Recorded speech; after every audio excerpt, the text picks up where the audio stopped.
ஒரு சிறிய அழகான கிராமத்தில் குளிர்காலத்தின் இனிய காலை பிறந்தது.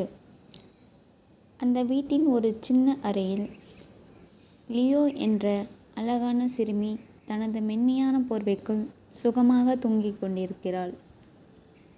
ஜன்னல் வழியாக பொன்னிறமான காலை சூரிய ஒளி மெதுவாக உள்ளே புகுந்தது.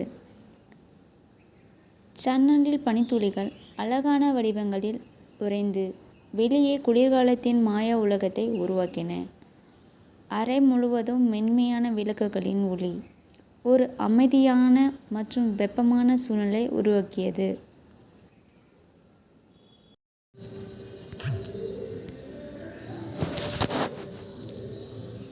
அந்த சிறிய பெண் மெதுவாக படுக்கையிலிருந்து எழுந்தாள். குளிர்காலத்தின் மென்மையான காலை வெளிச்சம் அதற்குள் நுழைந்தது. அவள் ஜன்னல் அருகே சென்றாள். பனியால் உறைந்த கண்ணாடியில் அவள் சிறிய மூக்கை மெதுவாக ஒட்டிக்கொண்டாள். அவள் மூச்சின் சூடால் கண்ணாடி சிறிது மங்கியது. வெளியில் வானத்திலிருந்து மெதுவாக பனித்துளிகள் விழுந்து கொண்டிருந்தன. ஒவ்வொரு துளியும் ஒரு சிறிய நட்சத்திரம் போல் பிரகாசித்தது. கிராமத்தின் குடில்கள் அனைத்தும் வெண்மையான பனிக்கம்பளத்தில் மூடப்பட்டிருந்தன. அது குளிரின் நடுவே ஒரு சூடான அமைதியை தந்தது. வாவ் என்று அவள் மெதுவாக சொன்னாள். இன்று ஒரு சாதாரண நாள் இல்லை, இன்று ஒரு மாய நாள் தொடங்கியது என்று அவள் மனம் சொல்லியது. அந்நேரத்தில் ஒரு பெரிய பனித்துளி ஜன்னலில் விழுந்தது. அது சாதாரணமான பனித்துளி போல இல்லை, அது மெதுவாக ஒளிர்ந்தது.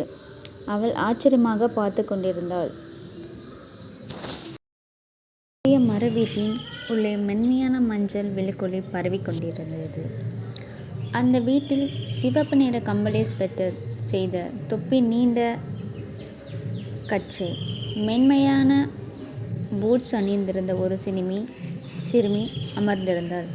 அவள் கையில் சூடான ஹாட் சாக்லேட் கோப்பை அதில் இருந்தது. மெதுவாக நீராவி எழுந்தது. அவள் பெயர் நந்தனா. வெளியில் பனித்துளி மெதுவாக விழுந்தது. உள்ளே அவள் அம்மா மர அடுப்பில் தீ ஏற்றி வைத்திருந்தார். மரப்பொருள் அனைத்தும் வெப்பத்தை பரப்பின. அந்த சூழலில் முழுவதும் அன்பும் அமைதியும் இருந்தது. நந்தனா பக்கத்தில் அமர்ந்து, இந்த குளிர்காலம் எனக்கு மிகவும் பிடிக்கும் என்று மெதுவாக சொன்னாள். அம்மா சிரித்தார். குளிர் இவ்வளவு இருந்தாலும் உள்ளம் சூடாக இருந்தால் போதும். நந்தனா தனது ஹாட் சாக்லேட்டை குடித்துக்கொண்டே அம்மாவின் அருகில் அமர்ந்தாள். அந்த குளிர்காலம் ஒரு சாதாரண நாள் அல்ல, அது அன்பும் குடும்பத்தின் வெப்பமும் நிறைந்த ஒரு நாளாக மாறியது.